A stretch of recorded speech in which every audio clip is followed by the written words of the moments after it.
गुरुजन और हमारे दोस्त, खासकर अजय गुरुजी और सोनी सर जी, यूसुफ भाई, यूनुस भाई का मैं सबसे पहले धन्यवाद देना चाहता हूँ, जिन्होंने मुझे इस अपने संस्थान में काम करने का मौका दिया या फिर मार्गदर्शन करने का मौका दिया।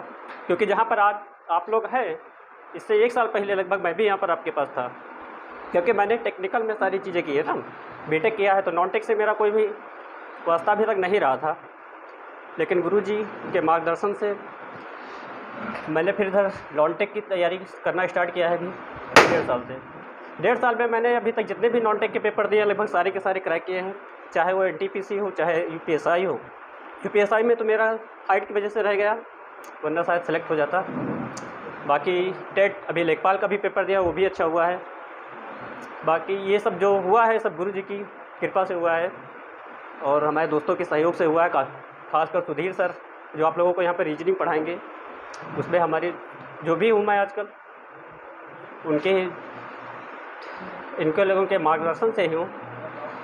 तो मैं ज़्यादा बड़ी बड़ी बातें तो नहीं करना चाहूँगा, लेकिन ये ज़रूर कहना चाहूँगा कि आप लोग इस समय जिस कंडीशन में ना, 1 साल पहले शायद मैं भी इसी कंडीशन में था और मैं बहुत कायदे से समझ सकता हूँ कि आप लोग इस समय किस कंडीशन से गुजर रहे हैं। तो इसलिए मुझे लगता है कि मैं आप लोगों का बहुत अच्छे से मार्गदर्शन कर पाऊँगा। बाकी भी मैं कुछ क्लासें मैं ले चुका हूँ यहाँ पर मैथ की, बच्चे जानते हैं। यहाँ पर अभिषेक है, राम जी हैं, विकास हैं, सिबली हैं, उधर बहुत सारे लोग हैं। तो अभी तक तो खैर अच्छा रिस्पांस आया है, कोई प्रॉब्लम नहीं हुई है और आशा करता हूँ गुरुजी के मार्गदर्शन में रहते हुए मैं और अच्छा ही करता रहूँगा। बहुत सारी चीज़ें होती हैं आप हमको मोटिवेट करने के लिए, बहुत सारी चीज़ें हो सकती हैं। कोई भी आपका आइडियल हो सकता है, कोई भी एक्टर हो सकता है, कोई भी स्पोर्ट्समैन हो सकता है, कोई भी टीचर हो सकता है, कोई भी फेमस पर्सनालिटी हो सकती है जो हमारे फ्रीडम फाइटर हो, या फिर बहुत सारे हो सकते हैं ना। तो हमें सबको नहीं फॉलो करना है, किसी एक को फॉलो करके चलना है, बस उसके कदमों पर चलना है और उसके जो दिए गए सिद्धांत हैं ना उनको केवल फॉलो करना है। तो मुझे लगता है सक्सेस हमें बहुत आसानी से मिल सकती है ना। और ज़्यादा जो लोग भटकते हैं तो वो शायद भटकते ही रहते हैं। और गुरुजी सोचिए, आप लोग सोचिए कि गुरुजी इतना ज़्यादा काबिलियत रखते हैं अपने अंदर कि वो अभी तक अपने घर पर केवल पढ़ा रहे थे, केवल 7-8 बच्चे, उसमें से उन्होंने अधिकतर का सिलेक्शन करा दिया है। शायद आप लोग जानते होंगे, मैंने तो कंपटीशन कोचिंग अभी तक नहीं की है कहीं से, खुद से जो भी पढ़ा है तो पढ़ा है।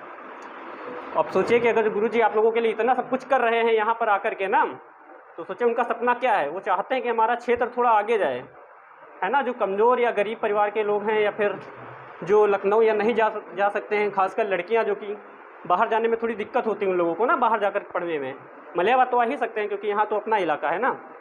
तो अगर गुरु जी का जैसे मार्गदर्शन मिल रहा है हम लोगों को ना, तो हमें लगता है फिर हमें किसी चीज़ की कुछ सोचने की ज़रूरत ही नहीं पड़ेगी। बस आप लोग थोड़ी सी मेहनत कीजिए, बाकी हम लोग मार्गदर्शन करेंगे, थोड़ी मेहनत आपके साथ करेंगे और थोड़ी थोड़ी मेहनत करके बहुत सारी मेहनत हो और उसका रिजल्ट आशा नहीं में मुझे पूरा विश्वास है कि 6 महीने के अंदर आप लोगों को दिखाई पड़ जाएगा। अधिकतर जिन लोगों ने कंपटीशन की तैयारी की होगी ना, पेट का फॉर्म कितने लोगों ने डाला अभी तक? इसमें किसी ने डाला है? डाला होगा ना, बहुत सारे लोगों ने डाला होगा। नहीं डाला, चलो कोई बात नहीं, लेकिन जिन लोगों ने डाला होगा ना उन्हें भी पता चल जाएगा, परेशान मत होइए। उसका पेपर अभी जो 15 और 16 अक्टूबर में लगा हुआ है ना, बस आप लोग 1.5 महीने तक हम लोगों के साथ मेहनत कीजिए, उसका रिजल्ट आप लोगों को दिखाई देगा। ठीक है, बस ज़्यादा तो नहीं कहना चाहता हूँ मैं कुछ। और एक वर्ड मैंने कहीं पे पढ़ा था थोड़ा सा कि आज किताबों के आगे सर झुका लो, आगे चलकर किसी और के आगे सर नहीं झुकाने की जरूरत पड़ेगी।